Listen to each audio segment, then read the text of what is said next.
এবং কি একটা ছাত্র দলেরও সহসভাপতি, সেও 4 আউট অফ 4 পেয়েছে। এটাকে আমাকে উৎসাহ দিতে হবে। একাডেমিক কাজের জন্য পরিচিত হবে এবং ওয়ার্ল্ড ওয়াইড সে কী কাজ করছে সেগুলো মানুষের কাছে নিয়ে যাবে, নাকি তার রাজনৈতিক অ্যাচিভমেন্ট নিয়ে একাডেমিয়া যাবে? আপনার কি মনে হয়? দেখেন, আমি মনে করি এখন বর্তমানে আমাদের রাজনৈতিক যে সংস্কৃতি বা যে কালচার আমরা দেখতে পাচ্ছি, সেটি হচ্ছে এই আগে এক সময় কিন্তু ঢাকা বিশ্ববিদ্যালয়ের শিক্ষকরাও কিন্তু আপনার পরবর্তীতে এমপি মন্ত্রী হয়েছে, এখনো আছে। আমাদের মোশাররফ সাহেবের মতো ব্যক্তিরা শিক্ষকরা ছেড়ে দিয়ে আসছে। তার মানে এক সময় ভালো ভালো একাডেমিশিয়ানদেরকে রাজনীতি নিয়ে আসা হতো ইউনিভার্সিটিকে ছেড়ে।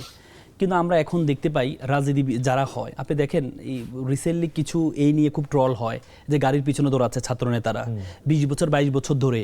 এই যে 6-7 সেশন 5-6 সেশনের ঢাকা বিশ্ববিদ্যালয়ের ছাত্র আজকে এখনো পর্যন্ত ছাত্র রাজনীতি করছে, এখনো পর্যন্ত হচ্ছে গাড়ির পিছনে দৌড়াচ্ছে। আপনি এটা নিয়ে খুব ব্যাপক হচ্ছে, কিন্তু বোঝা উচিত এটা কেন হয়। কারণ ওনারা মনে করে যে এইভাবে না করলে এটাকে রাজনীতি মনে করে, কিন্তু এটা তো রাজনীতি না, এটা তো রাজনীতি না।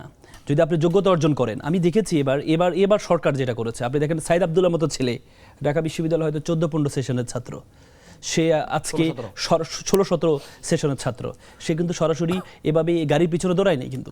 অথচ আজকে সে প্রধানমন্ত্রীর একজন হয়েছে, কি বলে, বিশেষ সহকারী হয়েছে। তো তাহলে এই যে যোগ্য ব্যক্তিদেরকে সম্মান দেওয়া, এটা কিন্তু অ্যাপ্রিসিয়েবল, এটা করতে হবে।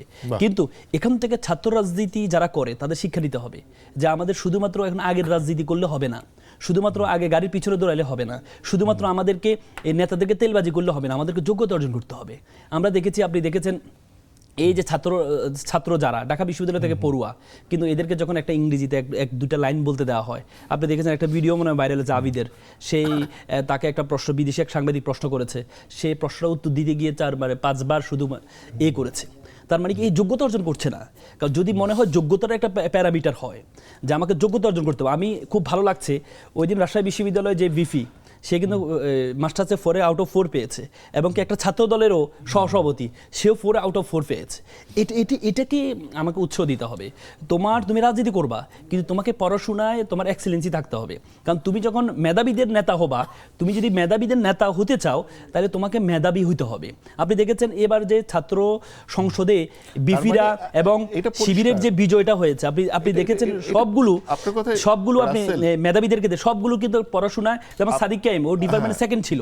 আপনার কাছে তাহলে একটা জিনিস খুব পরিষ্কার যে ধরেন পড়াশোনাটাই প্রধান একাডেমিয়াতে। সে আপনি রাজনীতি করেন, যাই করেন, আপনাকে এক্সেলেন্ট হতে হবে।